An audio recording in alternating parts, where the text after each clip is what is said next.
Shalom, senang sekali karena pada saat ini kita bisa bertemu bersama-sama untuk belajar dari firman Tuhan yang akan selalu memberikan kekuatan yang sejati buat kita semua. Saya ingin menyapa saudara-saudara yang sedang menyaksikan program ini. Tuhan menyertai saudara, Tuhan memberkati saudara. Mungkin saat ini saudara sedang sibuk melakukan yang lain, tetapi saya percaya bahwa pertemuan kita bukanlah kebetulan. Dan Tuhan menyediakan berkat bagi saudara ketika kita datang untuk belajar firman Tuhan bersama-sama. Saudara, ada banyak orang yang berpikir bahwa kesehatan secara fisik, kesehatan secara mental, dan kesehatan secara rohani adalah tiga hal yang terpisah dan tidak ada kaitannya. Tetapi pada kali ini kita akan belajar bahwa sesungguhnya tiga hal ini antara pikiran dan juga antara rohani dan juga tubuh kita memiliki suatu hubungan yang sangat erat.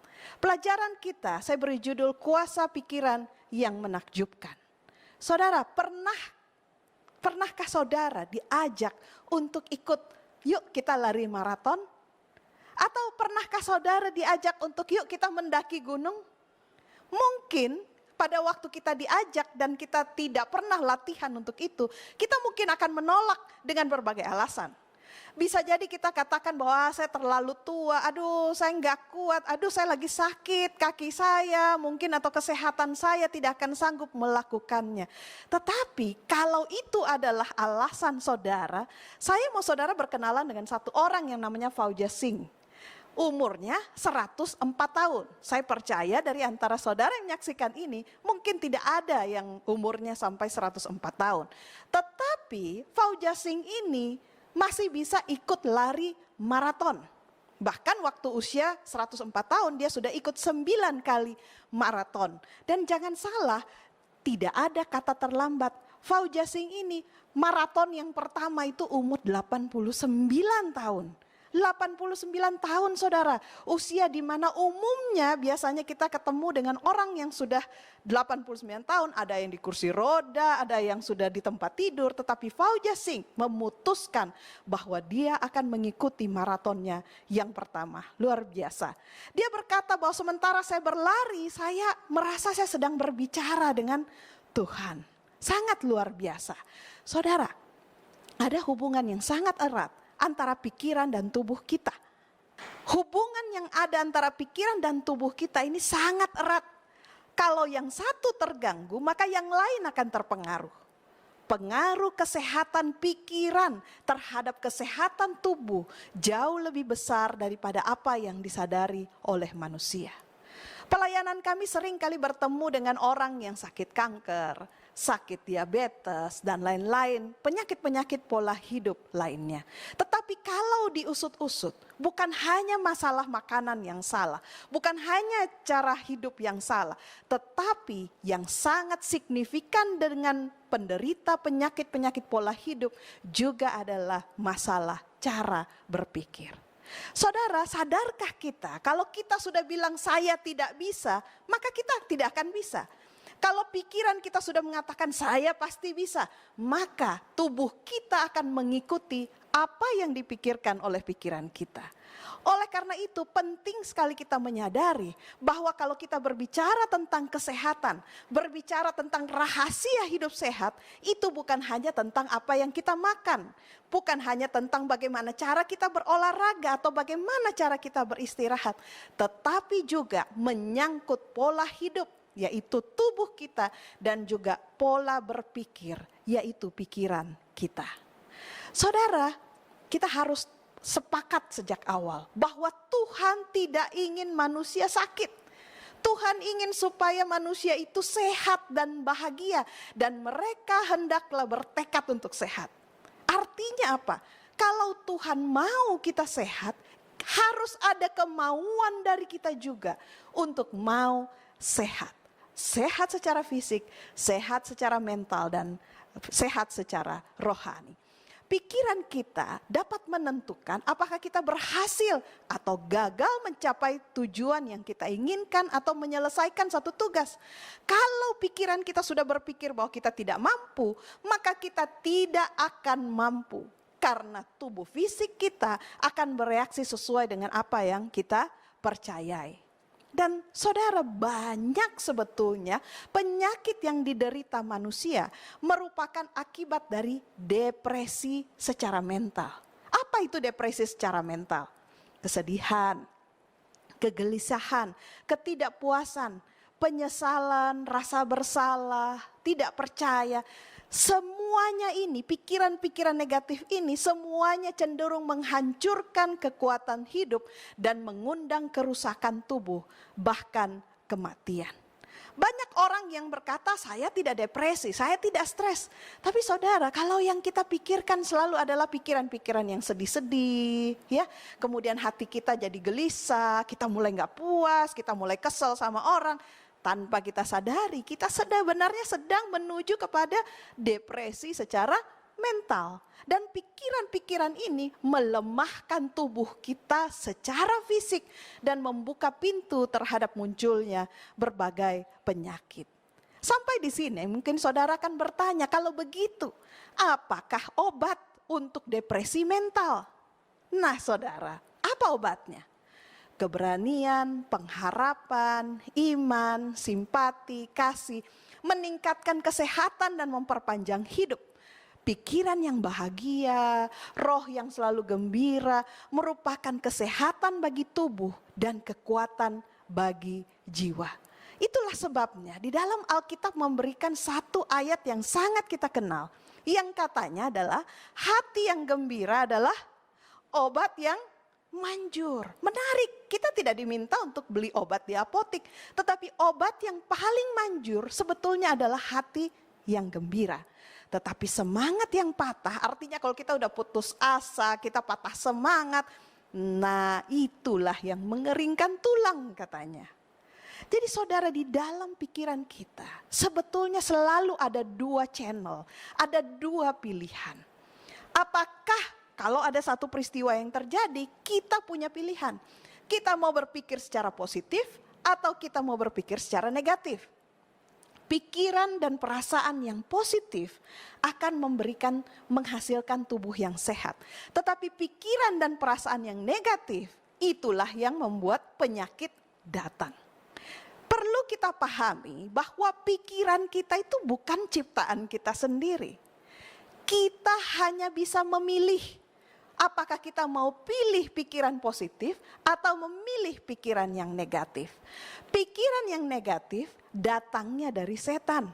Sedangkan pikiran yang positif datangnya dari Tuhan. Tugas kita adalah memilih pikiran mana yang saya mau terima di dalam pikiran saya. Sebagai contoh, ingatkah saudara ketika Yudas Iskariot mau menyerahkan Yesus Kristus? Di dalam Yohanes 13 ayat 2, di situ dikatakan bahwa mereka murid-murid, Yesus dan murid-murid sedang makan bersama-sama. Dan iblis telah membisikkan rencana ke dalam hati Yudas Iskariot, anak Simon, untuk mengkhianati dia. Artinya pada waktu mereka sedang makan bersama, iblis berbisik suatu pikiran yang jahat, pikiran yang negatif kepada Yudas Iskariot, dan dia menerima itu di dalam pikirannya. Saudara, kalau begitu banyak bisikan iblis yang datang ke dalam hidup kita, apakah kita sanggup untuk menolak pikiran negatif atau pikiran jahat dan melawan setan? Saudara, kabar buruknya kita tidak akan sanggup. Pikiran kita dibombardir dengan berbagai hal yang cenderung akan membuat kita selalu berpikir secara negatif. Kita tidak akan sanggup dengan kekuatan kita sendiri untuk menolak pikiran-pikiran jahat dan pikiran-pikiran negatif. Contoh yang sangat simpel. Kalau kita di meja makan, kita disajikan dua pilihan. Piring yang satu isinya salad, sayur-sayuran yang segar, yang kita tahu persis ini adalah makanan sehat. Sedangkan piring yang lain ada kue coklat yang kita tahu sekali sangat enak, tapi kita tahu itu tidak sehat. Pertanyaan saya saudara, yang mana saudara pilih? Kita tidak usah berbicara dulu dengan masalah-masalah hidup yang berat. Kita berbicara tentang pilihan yang kita buat di meja makan. Yang mana saudara pilih? Yang enak tapi tidak sehat, atau yang sehat tetapi yang kita pikir kurang enak dibandingkan yang tidak sehat itu.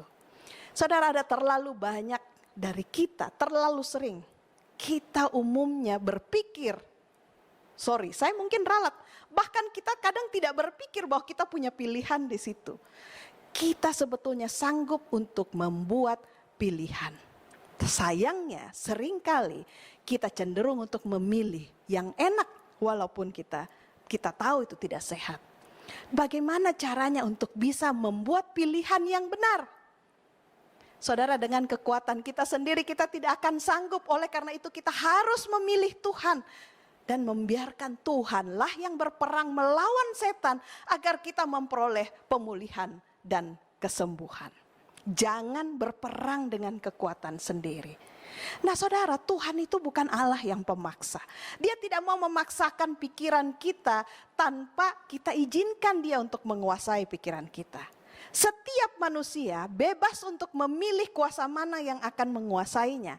Dan saudara, kabar baiknya, walaupun selama ini kita sudah gagal terus, jatuh terus, tapi tidak ada seorang pun yang tidak dapat menemukan kelepasan di dalam Kristus.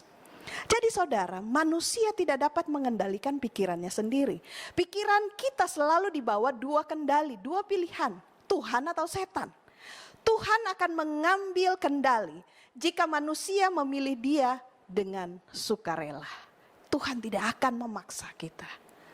Itulah sebabnya di dalam Yeremia 17 ayat 5 mengatakan, terkutuklah orang yang mengandalkan manusia, yang mengandalkan kekuatannya sendiri dan yang hatinya menjauh dari Tuhan.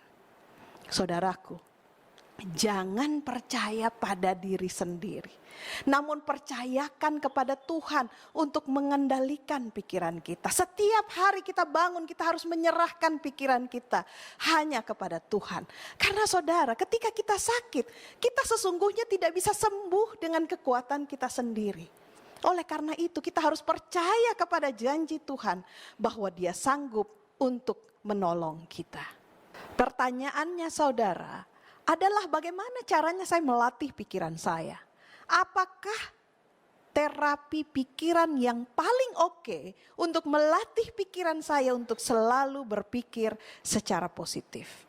Kalau saya bisa merekomendasikan kepada saudara, terapi pikiran yang pertama adalah mulailah untuk membaca, tapi bukan hanya membaca, tetapi menghafal ayat Alkitab.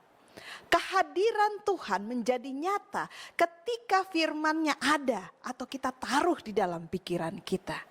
Hafal ayat Alkitab. Saudaraku, di dalam Efesus 16 ayat 17 katakan bahwa kita setiap hari itu akan menerima serangan dari setan. Dan pedang roh kita, perlindungan kita adalah firman Allah. Nah, bagaimana caranya kita bisa terlindung kalau kita tidak pernah menyimpan, menaruh firman Allah di dalam pikiran kita? Salah satu ayat atau pasal kesukaan saya yang saya tidak pernah lupakan dan saya paling hafal adalah Mazmur 121. Aku melayangkan mataku ke gunung-gunung, dari manakah akan datang pertolonganku? Pertolonganku ialah dari Tuhan yang menjadikan langit dan bumi. Dan saudara, ketika saya menghadapi masalah, maka saya hafalkan ayat ini. Pertolongan saya bukan dari diri sendiri, tetapi dari Tuhan yang menjadikan langit dan bumi. Dan oleh karena itu saya memperoleh kekuatan bahkan di dalam masalah yang sedang saya hadapi. Saudaraku, tidak ada hal yang lebih baik untuk meningkatkan daya berpikir kita dan memperkuat kecerdasan kita daripada belajar firman Tuhan. Tidak buku-buku bestseller tidak akan lebih baik daripada Alkitab. Tidak ada buku lain yang begitu kuat untuk mengangkat pikiran, memberikan semangat kepada panca indera seperti kebenaran-kebenaran yang luas dan mulia dari Alkitab. Dan jika firman Tuhan kita pelajari, kita renung-renungkan sebagaimana mestinya, maka kita akan memiliki pandangan yang luas, karakter yang mulia dan tujuan hidup yang teguh yang jarang bisa ditemukan di zaman kita ini. Hal yang kedua, tipsnya adalah berdoa. Karena tidak ada yang lebih meningkatkan kesehatan tubuh dan jiwa daripada roh yang bersyukur dan selalu memuji Tuhan. Tugas yang positif untuk menolak semua pikiran dan perasaan yang murung dan tidak puas adalah berdoa. Jadi terapi pikiran yang kedua adalah berdoa. Setiap kali kalau kita merasa tidak puas, kita merasa sedih, kita merasa pikiran sudah negatif, datanglah kepada Tuhan untuk berdoa. Karena doa menghubungkan pikiran kita dengan pikiran Tuhan. Kalau pikiran kita ini negatif, maka doa membawa kita naik kepada pikiran Tuhan untuk mengubah pikiran yang negatif itu menjadi pikiran yang lebih positif. Dan kalau pikiran kita dibawa bersekutu dengan Tuhan, kita makhluk yang terbatas bersekutu bersatu dengan Tuhan yang tidak terbatas, maka saudara pengaruhnya ya akan sangat luar biasa, sangat dahsyat terhadap tubuh, pikiran dan jiwa, lebih daripada apa yang kita bisa bayangkan. Oleh karena itu saudara, berserulah kepada Tuhan. Tuhan yang akan memberikan kemampuan kepada kita untuk memilih Dia. Karena dengan kekuatan kita sendiri kita tidak akan sanggup bisa memilih Tuhan. Pada waktu saya masih kecil lah, ada film robot-robotan yang ngetop saat itu. Ya, ada yang namanya Voltus 5, ada yang Power Ranger dan lain-lain. Tapi saudara, ini adalah salah satu ilustrasi. Saya ingat bahwa film itu selalu dibuka dengan pokoknya biasanya ada 5 manusia yang biasa, mereka kuliah, mereka pergi ke sekolah. Kemudian datanglah serangan dari alien-alien yang entah dari dunia lain, which is ini adalah fiktif ya. Tapi pada waktu mereka berusaha untuk berperang dengan alien-alien ini, mereka pasti kalah. Sampai di satu saat, umumnya mereka punya alat, ada yang berbentuk tombol di dadanya, ada yang berbentuk jam. Ketika mereka pencet itu, maka kemudian terhubunglah mereka ke atas dan mereka memperoleh kekuatan supranatural, menjadi robot yang kuat dan akhirnya bisa mengalahkan musuh itu. Saudara, sebagai orang yang percaya kepada Tuhan, kita sebetulnya juga seperti itu. Kita diberikan alat yaitu doa. Ketika kita berdoa, itu seperti panggilan kuasa ke atas, ke sorga. Untuk memohon bantuan. Dan kita akan menerima bantuan, pertolongan, kekuatan untuk bisa mengalahkan pencobaan. Sayangnya saudara, terlalu sering ketika kita berada di dalam masalah dan pencobaan, yang kita lakukan adalah berusaha berkelahi, berusaha untuk melawan musuh-musuh kita dengan menggunakan kekuatan sendiri. Kita lupa bahwa kita punya tombol, kita punya feature yang bisa kita pencet, yaitu doa untuk memohon pertolongan dari sorga. Terapi yang ketiga adalah menyanyi. Menyanyi bukan asal menyanyi. Bukan menyanyikan lagu-lagu yang patah hati, bukan menyanyikan lagu-lagu yang mengingat hal-hal yang mungkin tidak benar, tetapi menyanyi memuji Tuhan. Musik yang kita dengarkan adalah musik-musik yang memuliakan Tuhan. Karena di dalam Kolose 3 ayat 16 katakan, sambil menyanyikan mazmur dan puji-pujian dan nyanyian rohani, kamu akan mengucap syukur kepada Allah di dalam hatimu. Nyanyian itu seperti doa, naik ke atas memuji Tuhan. Kita ingat siapa diri kita dan kita ingat Tuhan dan membantu kita untuk mengucap syukur terhadap apa yang Tuhan lakukan bagi kita. Dan ketika pikiran kita terhubung dengan pikiran Tuhan, maka disitulah akan terjadi kesembuhan secara fisik, mental, rohani yang melampaui pemahaman kita.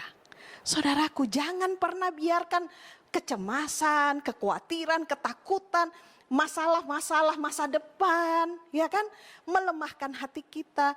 Jangan biarkan itu membuat lutut kita gemetar atau tangan kita terkulai ke bawah. Kalau kita ingat bahwa aduh saya nggak bisa, bagaimana hidup saya nanti, COVID ini, pekerjaan saya seperti ini dan lain-lain. Saudara, jangan membiarkan pikiran-pikiran itu mengambil alih pandangan saudara dari Yesus.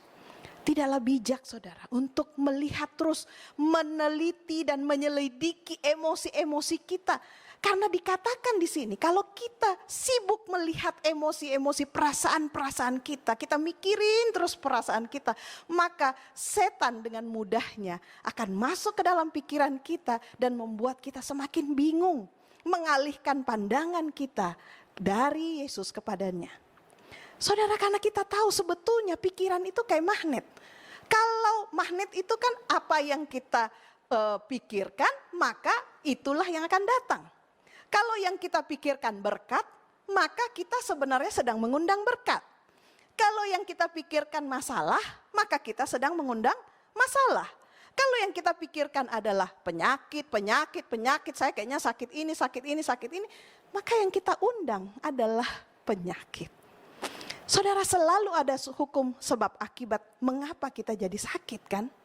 90% dari penyakit pola hidup adalah disebabkan oleh karena stres. Kita bisa katakan, oke, saya enggak stres, tapi kita sering kali mengalami stres yang tidak disadari. Stres itu terjadi karena kita tidak percaya sepenuhnya kepada Tuhan. Kita tidak mau bergantung sepenuhnya kepada Tuhan. Stres adalah keadaan di mana kita terpisah dari Tuhan, di mana kita tidak bisa mengendalikan pikiran kita. Saudara, Pengkhotbah 9 ayat 3 katakan bahwa hati anak-anak manusia pun penuh dengan kejahatan. Saudara, jangan berpikir kejahatan di sini artinya pembunuhan dan lain-lain. Tetapi juga yang dimaksud dengan ayat ini adalah kalau hati kita dipenuhi dengan pikiran-pikiran yang negatif, maka saudara lihat ayatnya, akhirnya nanti akan menuju kepada alam orang mati. Kalau hati kita dipenuhi dengan kejahatan, dengan pikiran negatif, maka saudara, hidup kita ini nggak ada damai sejahtera. Dan kalau tidak ada lagi damai sejahtera, akibatnya kita jadi sakit. Saudara, tahukah saudara, ada rumus, ada formula sehat dan ada juga formula sakit. Formula sakit adalah ketika manusia nih tanpa Tuhan atau kurang Tuhan, maka sama dengan sakit. Sekarang, kalau saya tanyakan kepada saudara, bagaimana caranya untuk bisa sembuh, untuk bisa sehat? Balik saja rumusnya. Kembali kepada Tuhan. Karena manusia tambah Tuhan sama dengan sehat. Saudara, ada banyak orang yang berpikir bahwa kesehatan itu, wah, obat, suplemen, dokter, rumah sakit. Saudara, sumber kesembuhan, sumber kesehatan adalah Tuhan. Kalau kita bersatu dengan Tuhan, dengan pertolongan Tuhan, penyakit akan meninggalkan kita. Penjelasan Alkitab memberikan kita suatu alasan mengapa kita sakit. Di dalam Yeremia 6 ayat 19 mengatakan, dengarlah hai bumi, sungguh ke atas bangsa ini aku akan mendatangkan malapetaka akibat rancangan-rancangan mereka. Mengapa? Mereka tidak memperhatikan perkataan-perkataanku dan menolak ajaranku. Saudara, diakui atau tidak? Kita tahu diri. Kita sadar bahwa kenapa kita sakit. Kenapa kita tidak menemukan rahasia hidup sehat? Karena kita tidak memperhatikan firman Tuhan. Nasihat-nasihat firman Tuhan, bahkan menolak nasihat firman Tuhan. Saudara, kalau kita tetap bergumul, kita tetap membiarkan kejahatan dan pikiran yang negatif datang di dalam pikiran kita, maka pikiran-pikiran itu seperti menutup kita, menghalangi kita untuk bisa bersekutu dengan Tuhan. Dan apa yang harus kita lakukan kalau seperti itu? Yeremia 4 ayat 14 mengatakan, bersihkanlah hatimu dari kejahatan. Basuhlah hatimu, pikiranmu dari segala pikiran-pikiran yang tidak baik dengan pertolongan Tuhan. Nah, supaya kesembuhan fisik dapat terjadi, maka harus terjadi pembasuhan dosa dan pikiran yang jahat dari dalam jiwa. Harus kita bersedia, harus keluarkan itu semua. Kita harus minta kepada Tuhan, Tuhan bantu saya untuk keluarkan semua pikiran-pikiran negatif yang ada di dalam kepala saya. Karena sekali lagi, kembali lagi, hati yang gembira adalah obat yang manjur. Kalau yang kita pikirkan semua yang sedih-sedih, yang gak enak, maka itu akan mendatangkan penyakit. semangat yang patah mengeringkan tulang. Apa itu semangat yang patah? Marah sama orang, sakit hati, iri hati, mementingkan diri, dendam, khawatir, rasa bersalah, sedih, kedukaan yang tidak pernah sembuh. Semua ini saudara membuat kita terpisah dari Tuhan dan menjadi sakit. Karena di sisi lain, setan sangat ingin menanamkan di dalam pikiran kita bahwa apa? Inilah perasaan-perasaan kita. Aduh, saya nggak bisa, saya nggak berharga, saya ini nggak bisa sempurna, saya ini selalu bikin kesalahan, saya tidak cukup baik bagi orang lain. Dan yang terlebih lagi saudara, ada banyak orang yang berpikir bahwa tidak ada orang yang mengasihi, tidak ada orang yang menyayangi dia. Dia lupa bahwa kalaupun seisi dunia ini tidak ada yang menyayangi dia, ada satu orang, yaitu Yesus Kristus, yang mengasihi dia, yang sedia untuk memberikan nyawanya. Nah saudaraku, kalau kita terus memelihara pikiran yang jelek di dalam pikiran kita, maka hidup kita tidak akan tenang.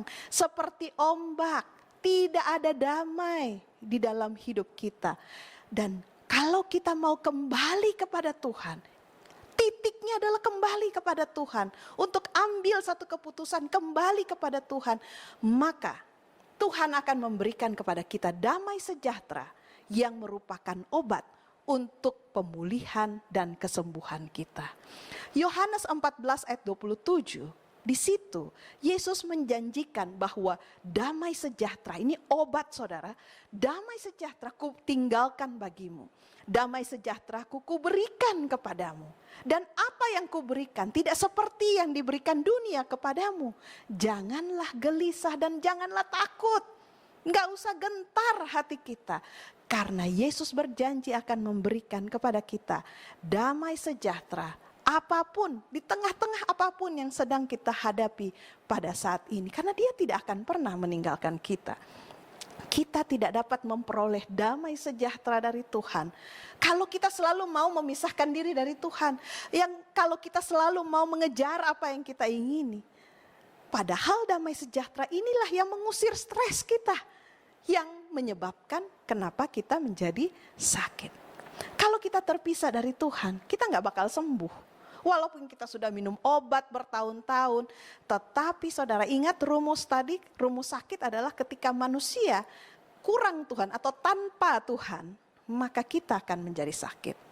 Sampai di sini mungkin saudara bertanya, kenapa sih saya itu nggak tahu loh, kok saya itu memang dikit-dikit pikir negatif, dikit-dikit berpikir negatif, nggak bisa rasanya untuk berpikir positif. Saudara, ingat kembali bahwa semua pikiran negatif bersumber dari setan. Kitalah yang memilih pikiran itu. Oleh karena itu, kalau kita mau berpikir positif, kita harus selalu berseru, minta pertolongan dari surga, menolong kita untuk berpikir positif. Dan yang lebih parahnya, pikiran-pikiran negatif ini seperti narkoba, membuat kita kecanduan. Kalau kita udah membiasakan diri untuk pikir lagi yang negatif, maka untuk kejadian-kejadian dalam hidup kita seterusnya atau masalah-masalah kita akan cenderung selalu berpikir ke arah negatif. Membuat kita kecanduan. Orang ngeliatin kita pikir orang lagi ngomongin kita. Ya padahal belum tentu seperti itu. Ciri-ciri pikiran negatif yang lain selain kecanduan adalah pikiran-pikiran negatif itu bisa menular. Inilah yang kita kenal mungkin dengan gosip ya. Itu kan sebetulnya tidak benar. Ya. Tapi kalau ada satu orang sudah berpikir negatif, maka pikiran negatif yang diutarakan itu sanggup untuk mempengaruhi teman-teman atau keluarga yang lain untuk juga berpikir secara negatif. Oleh karena itu hati-hati memilih teman. Dan kita harus buat diri kita untuk tidak menjadi pengaruh yang negatif bagi orang-orang yang ada di sekeliling kita. Nah saudara, pertanyaannya adalah bagaimana cara setan untuk mempengaruhi pikiran kita sehingga kita selalu, kalau boleh, pikiran negatif aja terus. Saudara, setan bekerja melalui panca indera kita.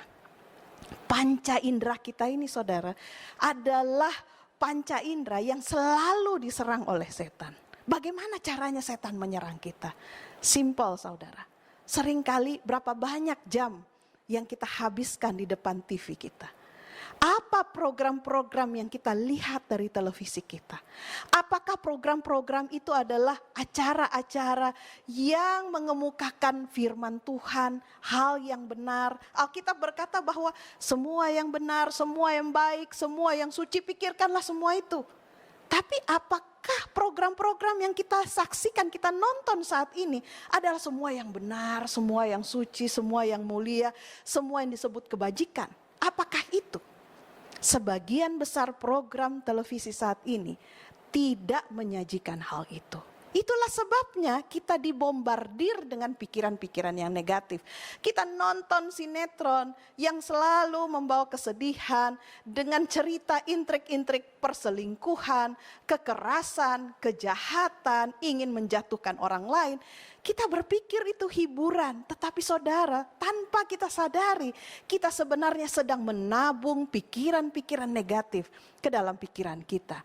Kita lihat lewat TV, kita lihat itu di laptop, kita lihat itu di HP kita, dan lama-kelamaan sudah lebih banyak waktu yang kita gunakan untuk menyaksikan yang katanya adalah hiburan. Tetapi sesungguhnya meracuni pikiran kita, dan ketika pikiran kita diracuni, maka fisik kita akan terganggu dan kita mulai sakit. Saudara, saya pernah menemukan satu berita yang membuat saya geleng-geleng kepala. Judulnya seperti ini. Ada satu anak SD, cintanya ditolak. Murid SD mau bunuh diri. Saudara, kenapa hal ini? Ada lagi satu berita, katanya membunuh suaminya karena kebanyakan nonton sinetron. Bayangkan saudara, betapa besarnya pengaruh dari apa yang kita nonton, apa yang kita dengarkan yang menguasai pikiran kita. Kalau yang kita saksikan adalah film-film kekerasan, maka di rumah pun atau di mana kita berada, kita akan cenderung menjadi orang yang selalu mau menyelesaikan masalah dengan kekerasan. Kalau yang kita lihat selalu adalah tembak-tembakan, pedang dan lain-lain, bisa-bisa saudara, setan menguasai pikiran kita sehingga suatu saat pada waktu kita sedang emosi, kita bisa jadi melukai orang lain. Kalau yang kita sukai adalah film-film horor, film-film sihir, maka pikiran kita akan selalu dikuasai oleh ketakutan, kecemasan, dan was-was terhadap segala sesuatu. Dan kalau musik yang kita dengarkan adalah musik yang keras, itu akan membuat pikiran kita makin keras. Dan kalau musik yang kita dengarkan adalah musik-musik yang tidak membawa hati kita kepada Tuhan, maka ini juga akan melemahkan kuasa pikiran dan moral kita. Kalau yang kita sukai adalah menghabiskan waktu berjam-jam untuk main game, maka tanpa kita sadari pikiran kita dibuat tumpul dan kita tidak bisa lagi berpikir dengan jernih. Dan bukan hanya itu saudaraku, sudah dengan semua kebiasaan seperti itu, ditambah lagi dengan pola makan kita yang semakin buruk. Kita makan semua makanan-makanan yang tidak sehat, dan tidak heranlah akhirnya kita menjadi sakit. Karena kita membiarkan sebetulnya bombardir serangan dari setan memasuki ke dalam pikiran kita, menguasai pikiran kita, dan inilah yang mengakibatkan kerusakan pada tubuh kita. You are what you eat. Engkau menjadi seperti apa yang engkau makan. Bukan hanya yang kita makan melalui mulut, tetapi melalui panca indera kita. Apa yang kita saksikan, apa yang kita dengarkan, kita harus hati-hati. Karena itulah yang akan membentuk siapa karakter kita. Ada istilah di komputer namanya GIGO. Garbage in, garbage out. Apa yang kita masukkan, itu pula yang akan kita keluarkan. Kalau yang kita makan atau yang kita beri makan dalam pikiran kita adalah hal-hal yang positif, maka yang keluar juga adalah pikiran positif. Tapi kalau yang kita beri makan di dalam pikiran kita atau makan kita secara fisik adalah hal-hal yang tidak sehat, maka jangan heran kalau kita kemudian menjadi sakit. Saudara, mendengarkan dan mempercayai pikiran-pikiran yang negatif, walaupun itu sekedar tontonan, kita jadi marah sama orang yang peran antagonis, kita jadi kesel, dan ketika dia dibunuh kita menjadi senang. Kita lupa bahwa pada saat itulah kita jadi setuju terhadap pembunuhan itu. Dan ini berarti kita mengizinkan Allah lain berkuasa di atas pikiran kita. Padahal hukum pertama dalam 10 hukum mengatakan jangan ada padamu Allah lain di hadapanku. Ini bukan hanya sekedar jangan menyembah berhala, bukan saudara. Tetapi di dalam rumah-rumah keluarga modern saat ini ada berhala yang mungkin tidak ada kepalanya tetapi berupa sebuah kotak atau yang ada di dalam tangan kita yang membuat Allah yang maha kuasa bukan lagi menduduki tempat yang pertama di dalam hidup kita. Pertanyaannya saudara adalah, dari manakah sumber pikiran kita? Apakah kita bisa merenungkan dan bertanya di dalam hati kita masing-masing, selama ini siapa yang saya pilih?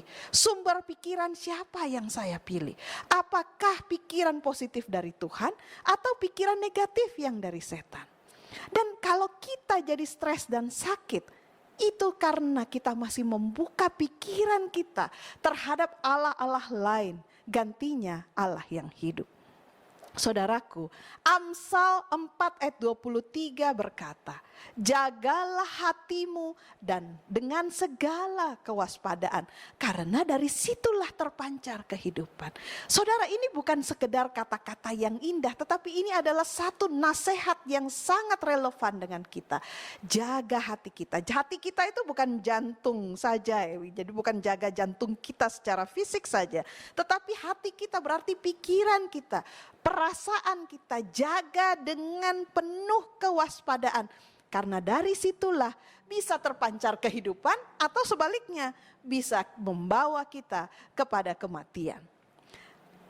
Yesus datang ke dunia ini untuk memberikan teladan tentang bagaimana kita bisa menjaga dan melindungi pikiran dan perasaan kita. Yesus tidak meninggalkan kita hanya dengan teori, tetapi dia juga memberikan praktek. Yesus berkata bahwa kalau kamu mau mengikut aku, mengikut jejaknya, maka kita dapat aman di dalam jalan-jalan hidup kita. Tips dari Yesus adalah, kalau mau menjaga pikiran kita adalah, Yesus selalu berada di dalam Bapa dan Bapa selalu berada di dalam Dia. Artinya ketika kita mau pikiran-pikiran kita adalah pikiran-pikiran yang positif, kita harus selalu tinggal dekat dengan Tuhan. Kita selalu melakukan terapi pikiran, banyak belajar, banyak membaca Alkitab, bahkan menghafalkan Alkitab, berdoa dan menyanyi memuji Tuhan setiap saat. Tinggal di dalam Tuhan. Sehingga pikiran Yesus dan Bapa menjadi satu dan sama. Pikiran Tuhan, saudara, kita harus berdoa supaya pikiran Tuhan hendaklah menjadi pikiran saya. Sehingga pikiran saya menjadi satu dan sama dengan pikiran Tuhan. Yesus memberikan teladan bahwa dia selalu berdoa.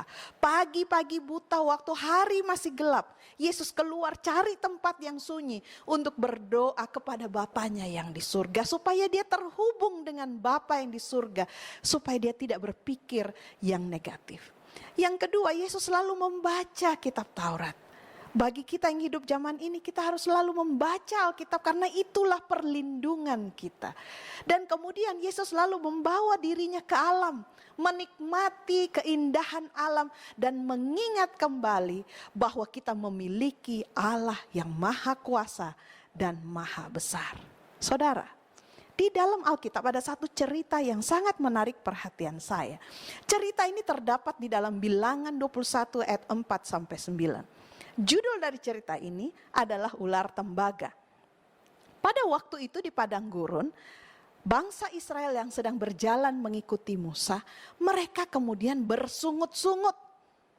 Kalau saudara baca di dalam Bilangan 21 ayat 4 sampai 9, di situ disebutkan mereka tidak bisa lagi menahan hatinya. Artinya udah gak tahan nih, udah gak tahan.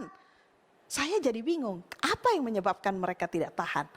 Kemudian karena mereka nggak tahan, akhirnya mereka berkata-kata melawan Allah dan melawan Musa. Wow, karena dia nggak tahan, mereka jadinya melawan. Pertanyaannya, apa sumber kenapa mereka berkeluh kesah? Kalau saudara baca di sini dikatakan bahwa mereka sudah muak dengan makanan yang hambar. Wah, menarik sekali saudara. Sebetulnya apa makanan bangsa Israel? Mana yang turun dari langit? Mana yang diberikan Tuhan kepada mereka? Mana yang sehat? Tetapi mereka berkata bahwa itu adalah makanan yang hambar dan membuat mereka sudah muak. Saudara, mereka teringat kembali kepada makanan-makanan yang tidak sehat tapi enak yang ada di Mesir. Saudara, bukankah ini hal yang sama dengan zaman kita saat ini? Kita diberikan makanan yang sehat dengan berlimpah. Tetapi pikiran kita selalu tertarik kepada makanan-makanan yang tidak sehat. Yang saya katakan di sini adalah bukan saja makanan secara fisik, tetapi juga makanan secara mental dan rohani. Dan kemudian singkat cerita Tuhan mengirimkan ular-ular tedung ke dalam perkemahan mereka. Banyak ularnya saudara. Dan kemudian akhirnya mereka udah gak tahan, mereka bilang kepada Musa, berdoalah untuk kami. Supaya Tuhan menghentikan ular-ular ini. Akhirnya Musa berdoa dan Tuhan mengatakan kepada Musa, taruhlah ular tedung di atas tiang dan siapa yang dipagut oleh ular maka dia akan tetap hidup. Dan itulah yang dilakukan oleh Musa. Dia menaruh ular tembaga di atas tiang dan kemudian siapa yang dipagut ular akan tetap hidup. Sekilas kalau kita baca ceritanya ini adalah cerita yang sangat sederhana. Tapi saudara, coba pikirkan. Saat itu kalau banyak ular di bawah kita, di tanah atau di lantai ini, atau di kemah kita atau di rumah kita, lagi banyak ular, saudara apa yang kita lakukan? Maka mata kita selalu akan tertuju ke bawah. Aduh, gimana caranya supaya saya ini tidak dipagut oleh ular? Mungkin kita akan lompat-lompat, mungkin kita akan sibuk naik ke atas meja kemana untuk supaya kita tidak dipagut oleh ular. Tetapi Musa memberikan satu perintah yang aneh. Katanya gini, kalau kamu mau tetap hidup, walaupun digigit ular, lihat ke atas, pandanglah kepada ular tembaga itu, maka kamu akan tetap hidup. Saudara, tindakan untuk bisa menaikkan pandangan kita dari ular di bawah ke atas, melihat ke atas ular tembaga itu adalah tindakan iman. Bagaimana mungkin saudara, di dalam hidup kita, ada banyak ular-ular, ada banyak masalah-masalah pergumulan hidup yang sedang kita hadapi, yang urgent, yang kita berusaha dengan ketakutan, berusaha untuk hindari dan keluar dari masalah itu. Tapi kita tidak sanggup. Tetapi perintah yang diberikan kepada bangsa Israel zaman dahulu juga adalah perintah untuk kita. Saudara, kalau saudara mau sembuh, kalau saudara mau selamat, jangan lihat kepada ular-ular di bawah. Jangan lihat kepada masalah-masalah hidup kita yang ada di bawah. Tetapi naikkan kepala kita dan pandang ke atas kepada Yesus. Saudara, karena ketika kita sakit, jangan pertama kali yang dicari obat. Jangan pertama kali yang dicari dokter atau rumah sakit. Tetapi pertama kali yang harus kita cari pada waktu kita sakit adalah Yesus. Pandanglah kepada Yesus. Karena di atas semua obat, dokter dan rumah sakit, dialah yang sanggup untuk memberikan kesembuhan. Saudara, nasihat dari buku Ministry of Healing mengatakan bahwa kita harus mengalihkan pandangan kita dari diri sendiri kepada Yesus.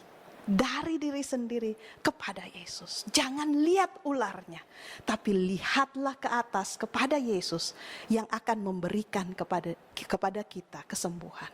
Saudaraku, apakah saudara mau melakukan ini? Maukah saudara melakukan ini? Menaikkan mata kita dari yang selama ini selalu memandang yang negatif-negatif di bawah. Ular-ular yang kita lihat, masalah-masalah yang kita lihat, ketidakadilan yang kita lihat. Dan mulai saat ini dengan pertolongan Tuhan kita mau berseru, Tuhan berikanlah saya kuasa untuk bisa angkat kepala saya dan melihat dengan iman, percaya kepada Tuhan Yesus yang sanggup untuk menyembuhkan dan menyelesaikan masalah saya. Maukah saudara berdoa untuk itu? Kalau saudara mau, mari kita tunduk kepala. Kita berdoa. Ya Tuhan, kami anak-anak-Mu pada saat ini datang ke hadirat Tuhan. Menyadari ketidakberdayaan kami, bahkan melawan pikiran kami sendiri, kami tidak sanggup ya Tuhan. Terlalu sering dalam hidup kami, setan merampas pikiran kami, berkuasa atas pikiran kami, sehingga kami selalu ketakutan, kami cemas, kami khawatir, kami bahkan marah kepada Tuhan. Tapi pada saat ini Tuhan, kami mau datang kepadamu, menyerahkan kuasa pikiran kami ke dalam tangan Tuhan. Tolong kami saat ini Tuhan, untuk tidak melihat kepada masalah-masalah kami, tetapi tolong kami untuk bisa mengangkat kepala kami dan memandang hanya kepadamu. Kami memohon damai sejahtera darimu Tuhan. Kami tahu bahwa di dalam situasi seperti ini, seperti tidak ada jalan keluar. Tapi kami tahu bahwa Engkaulah Allah yang berkuasa atas segala kemustahilan di dalam dunia ini, dan tidak ada yang mustahil bagimu ya Tuhan. Terima kasih Tuhan. Kami berdoa dalam nama Yesus yang menjadi penebus dan juru selamat kami. Amin. Saudaraku, tips bagi saudara untuk melatih pikiran. Nomor 1, setiap kali kita bangun pagi, jangan bicara kepada siapapun juga sebelum kita bicara dengan Tuhan. Yang kedua, sebelum kita melakukan sesuatu pada waktu kita bangun, jangan melakukan apapun sebelum kita bertelut untuk berdoa. Dan yang ketiga, jangan baca apapun. Jangan baca WA saudara sebelum kita membaca Alkitab. Maukah saudara sembuh? Bukan hanya sembuh fisik, tetapi sembuh secara fisik, mental, dan rohani. Saya berdoa kiranya kesembuhan menjadi bagian saudara, agar saudara akan tetap menjadi manusia yang dikasihi oleh Tuhan, yang happy, healthy, dan holy. Tuhan memberkati saudara. Shalom.